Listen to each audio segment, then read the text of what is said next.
Et commençons avec la sphère émergente et plus précisément l'actualité autour de la Chine. Bruno Vanier est avec nous en plateau, le président de GEMO Assets. Bonjour et bienvenue Bruno. Bonjour. Bon, la Chine qui est une source de risque important pour les marchés globaux, ça fait partie de la nature de la Chine effectivement, d'avoir alors le risque économique chinois, on en dira un mot effectivement avec la déception peut-être de la reprise chinoise sur le premier semestre, on l'a déjà évoqué avec vous Bruno. L'autre risque important c'est la Chine et plus précisément la relation entre les États-Unis et la Chine. Qu'est-ce qu'on peut dire d'ailleurs peut-être de ce point de vue-là pour commencer, Bruno, sachant qu'on a en moins d'un mois quand même 2 visites officielles de haut rang avec, il y a 3 semaines, Anthony Blinken, le secrétaire d'État américain, qui était en Chine, et désormais Janet Yellen, secrétaire au Trésor. Sur la forme, c'est plutôt un signal constructif de gens qui arrivent à se voir et se parler. C'est déjà un premier point. On peut dire que marginalement, la relation sino-américaine qui n'est pas au beau fixe, comme on peut l'imaginer, et ce depuis un certain nombre d'années, effectivement, on a l'impression qu'il y a une amélioration marginale, on va dire, dans la perspective aussi d'une rencontre entre le président Xi et le président Biden, soit au G20 en septembre, soit un peu plus tard au sommet de la PEC. Donc tout ça, effectivement, l'agenda politique est un peu meilleur, j'ai envie de dire, à court terme, quoi.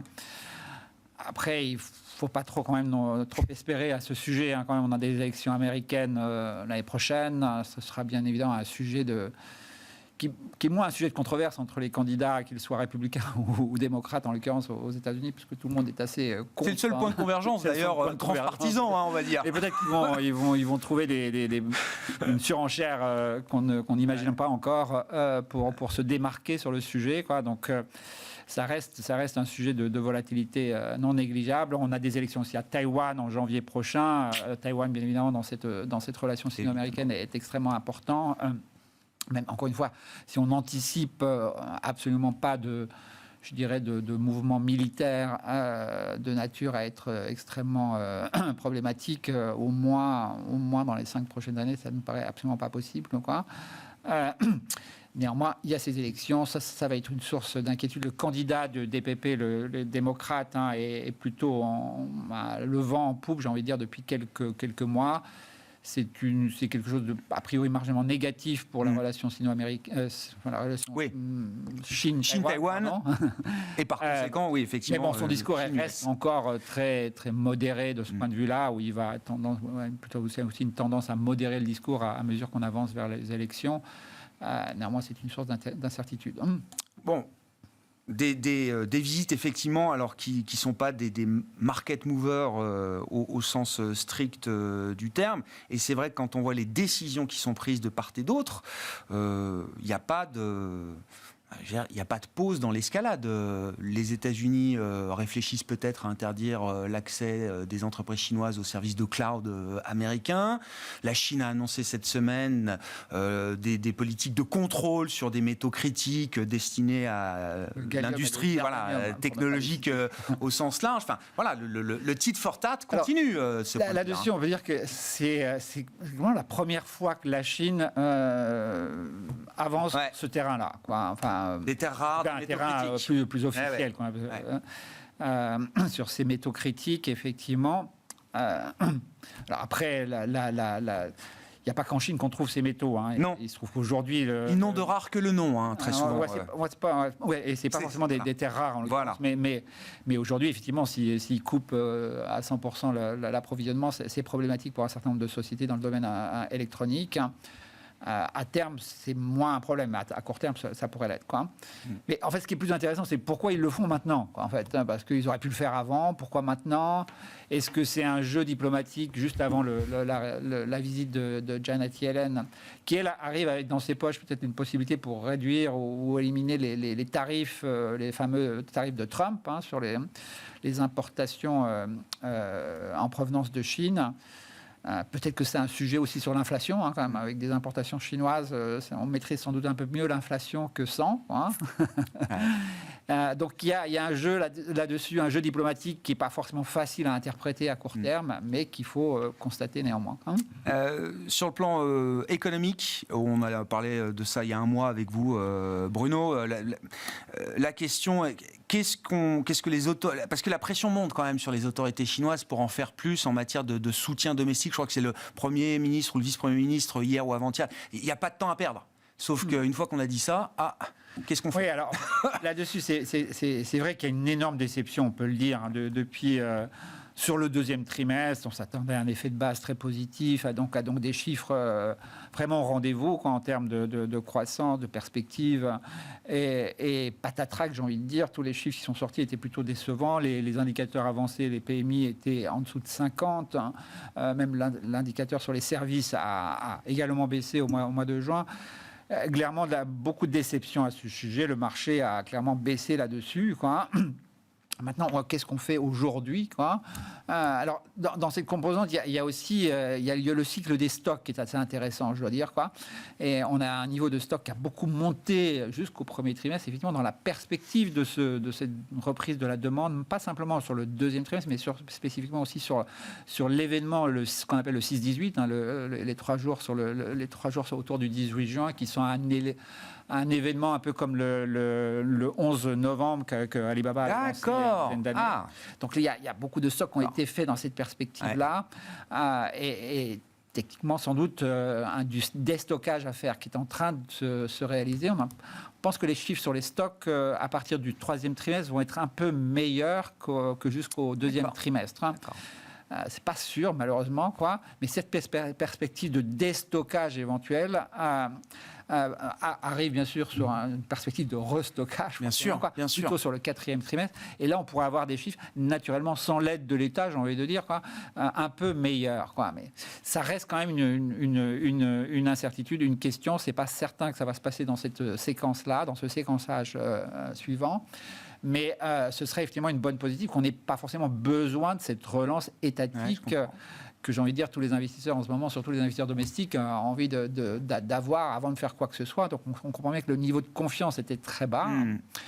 Plus personne ne va acheter des actions en Chine en ce moment. Oui, d'ailleurs la valorisation le montre, effectivement. On est revenu à des niveaux de valo très déprimés. Extrêmement peu cher. Ça n'en fait pas un marché acheté. Vous avez le fameux danger dans le monde émergent, c'est souvent ce qu'on appelle les value traps en anglais. Donc pas cher, mais que ça reste vraiment pas cher pendant très très longtemps, quoi. Donc on a ce risque-là qui est indéniable. On a quand même techniquement des marchés très aussi survendus. Il y a beaucoup d'investisseurs qui ont mis une croix sur la Chine aujourd'hui. Notamment des investisseurs globaux qui se disent pourquoi je dirais m'embêter avec un pays qui est compliqué, où je passe déjà trop de temps à l'analyser, en fait, parce que tout en passant. On regarde la taille de mes investissements sur place, quoi. C'est ça. Maintenant, la Chine, au niveau global, c'est entre 3,5-4% à peu près de l'indice total, quoi. Donc, pourquoi j'irais passer autant de temps que ça, alors que j'ai sans doute peut-être plus à faire sur l'Europe, sur les États-Unis ou sur d'autres pays émergents. Donc, il y a cette problématique-là. Les globaux sont vraiment quasiment tous sortis, et beaucoup d'entre eux ne veulent plus du tout parler de la Chine, ce qui est en général qui est presque un signe qui n'est pas forcément négatif. Ça peut être contrariant. Ça peut être contrariant, bien sûr. Effectivement. Oui, mais les investisseurs comme nous, les laborieux du monde émergent, la Chine, c'est quand même 30% de notre indice. Quand même, donc, on ne peut pas mettre complètement l'impasse dessus. En même temps, on s'attend quand même à une petite reprise à court terme, un marché survendu. On pourrait avoir un peu de meilleures nouvelles. Nous-mêmes, on est légèrement surpondérés sur le marché chinois. On avait tort de le faire trop tôt. Aujourd'hui, les perspectives peuvent être plutôt plus attrayantes à court terme. Maintenant, à long terme, reste je dirais, l'épée de Damoclès des relations sino-américaines, qui est un sujet qui va pas partir demain, malheureusement, quoi. La démographie chinoise n'est pas forcément non plus très, très attractive à long terme. Donc, vraiment, la vision long terme sur la Chine a changé, malheureusement, structurellement, quoi. L'autre grand risque pour les émergents, c'est ce qui se passe depuis 24-48 heures sur les marchés obligataires américains. C'est-à-dire que, oui, les Américains travaillent, les Américains consomment, et le marché a été peut-être un peu trop pessimiste sur la capacité de résilience persistante de l'économie américaine. Donc, on a ce réajustement à la hausse des taux courts. mais aussi de la partie longue de la courbe. Ouais, on est sur les taux à 10 ans, on est à plus de 4%. Je rappelle, sur les taux chinois, on est à 2,64% sur la même échéance. Vous voyez que, et de fait, rappelez-vous, avant qu'on avait un retournement sur les taux, on avait un dollar en général plus fort et qui affectait surtout les devises qui étaient plus faibles, entre guillemets, quoi, les devises d'Amérique latine, le rand sud-africain. Aujourd'hui, ce n'est pas exactement le même jeu, entre guillemets.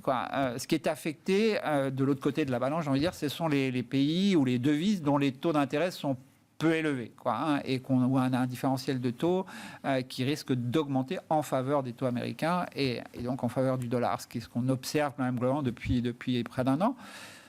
Pour autant, quand on voit le réal brésilien est au plus haut quasiment, là il rebaisse un petit peu, mais effectivement parce que le différentiel de taux est très élevé, et donc on peut encaisser encore une éventuelle hausse des taux américains sur les taux brésiliens. C'est moins le cas en Asie. Et donc les devises asiatiques, à l'image du renminbi en ce moment, qui est plus faible, on a un différentiel de taux qui est peu élevé. Enfin, même dans certains cas, il est même négatif. En faveur de ces pays. Donc là, on a un potentiel plus cyclique, j'ai envie de dire, de faiblesse de certaines devises et moins structurel. Ouais, je comprends. Parce que structurellement, ces devises-là, ces pays sont assez solides. Mais néanmoins, à court terme, on pourrait avoir une inversion. Donc, hausse du dollar. En général, ce n'est pas très positif émergent. Une inversion sur l'inflation ou sur les taux d'intérêt américains, c'est globalement négatif pour tout le monde. Donc, on a une deuxième moitié qui risque d'être plus compliquée. C'est intéressant parce que la sphère émergente vous amène à pouvoir investir dans des pays très proches géographiquement des États-Unis, comme le Mexique. Absolument. Là, c'est une conviction de long terme que vous avez sur le Mexique. Le Mexique, alors après, elle est bien reflétée aussi par la valorisation du marché qui est plus élevée que l'historique, même si on reste à un niveau absolu pas forcément très très élevé. On a une devise quand même qui a été très forte. Le peso mexicain, ça monte en 2022, ça monte, je crois quasiment la meilleure devise en 2023. Mais clairement, la consommation au Mexique est plutôt bien orientée. Et pourquoi ? Parce qu'on reçoit beaucoup d'argent qui viennent des travailleurs immigrés mexicains qui sont aux États-Unis et où là, il y a une demande pour leurs bras. Oui, on manque de bras. Non, mais exactement. Oui. Et donc, j'ai envie de dire, ce qu'on appelle les transferts vers le Mexique faits par des Mexicains, bien sûr, qui sont au nord du Rio Grande, c'est en général positif consommation mexicaine, et c'est ce qu'on joue, nous, en grande partie dans nos portefeuilles. Merci beaucoup Bruno. Merci pour cet éclairage sur la sphère émergente. Voilà, on aura parlé de la Chine, le risque dollar et le Mexique qui est chez vous une opportunité d'investissement sur le long terme. Bruno Vanier, président de Gémeaux Assets, qui était avec nous, l'un des invités de cette édition de la mi-journée de Smart Bourse.